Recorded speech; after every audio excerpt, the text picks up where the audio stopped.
Health is a worldwide problem, and gun violence, which takes 96 lives every day in America, is a uniquely American problem. And there's a couple things to that. Obviously, there is a mental health piece, and the fact that we don't have real health care in this country goes hand in hand with that. But our laws are a big piece of that. And what I'm going to say, I mean, if we go as local as Suffolk County, back in 2016, presiding officer at the time, Dwayne Gregory, introduced a safe storage, mandatory safe storage. And I went to the public hearing about this. And the amount of people who turned up claiming to be responsible gun owners, who said they didn't want to store their weapons safely, they didn't want the government telling them they had to put the recommended way, locked up with the ammunition in a separate place, was astounding to me. And the legislation never made it out of that public hearing. And when you think about that shooting that happened in Maryland, that boy who came in, that was his dad's legally owned gun. And all that was about the fact that he had access to it, that it was not stored safely. And there are a lot of deaths that happen that way. The gun is legally purchased but not stored safely. And I think that if we can start to change some of these laws, there should be mandatory safe storage. You want to own that gun, you better damn well be responsible for it. And sorry for the word in here. But and two, when you think about, my congressman is Lee Zeldin, who has taken the most NRA money of any congressional official in the state. And he was a co-sponsor of concealed carry reciprocity, which basically means our gun laws universally from state to state are not the same. New York, because of the SAFE Act, has one of the strictest set of gun laws in the country, and consequently, we have the third lowest rate of gun death in America. And what Lee Zeldin co-sponsored, passed the House, didn't make it through the Senate, thank goodness for the filibuster, was that someone from Montana who had a concealed carry license, where the gun laws are far less strict, could come to New York and concealed carry in New York, because somehow that was fair and just. And I'm thankful it didn't make it through. But, I met with my congressman objecting to that, and it got me nowhere.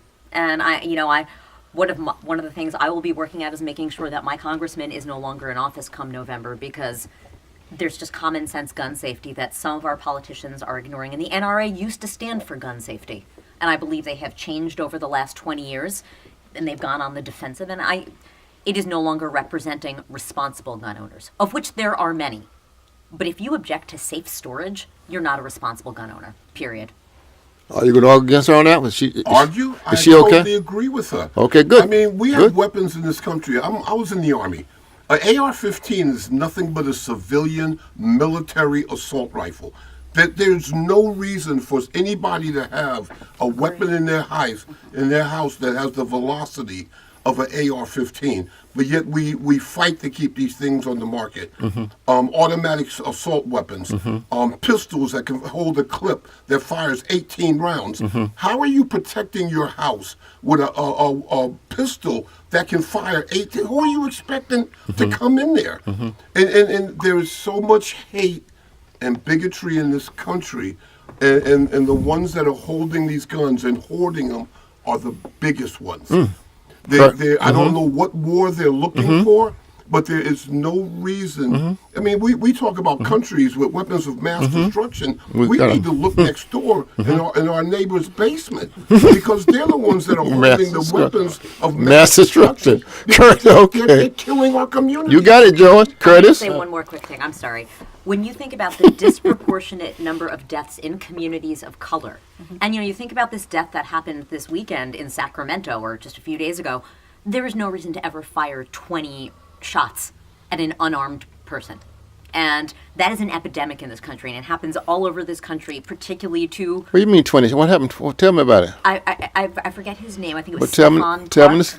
It was an unarmed person that was shot in his backyard by police officers. Right? Yeah, and why would you, hands up, why would you shoot anybody 20 times? Well, and I think that there is a problem, and when we think about it, it affects us all around. And I think that it disproportionately hits communities of color. And I think that that's something that all of us need to pay attention to, not just the people living in those communities. Curtis? Yeah, I look at guns as well in this sense that it seems like it gives people a false sense of power. I got this power now, I'm going to use it, but it's unjust. You look at, as she just mentioned, this young kid getting shot 20 times. Why? What was he doing? Was he doing something? He was in his backyard. He was going in his grandmother's backyard or something of that nature. But But are you trying to stop him, or are you want to kill him? If you want to stop him, if you really need to just shoot him in a place where it's not going to cause a death. Shoot him in the leg. Yeah. They shot him all over the place. It was But it was just a bad massacre. call by the police. I agree with you on that. But that is unfortunately, this is the problem why people have guns, because you have overreach by the police, you have overreach by the FBI, and to be fair, with the shooting in Florida, this gentleman, all right, was known by the FBI. The FBI did nothing about this kid. The police did nothing about this kid. I think that before you start talking about taking guns off the street, because they took guns off the street in Chicago, yet Chicago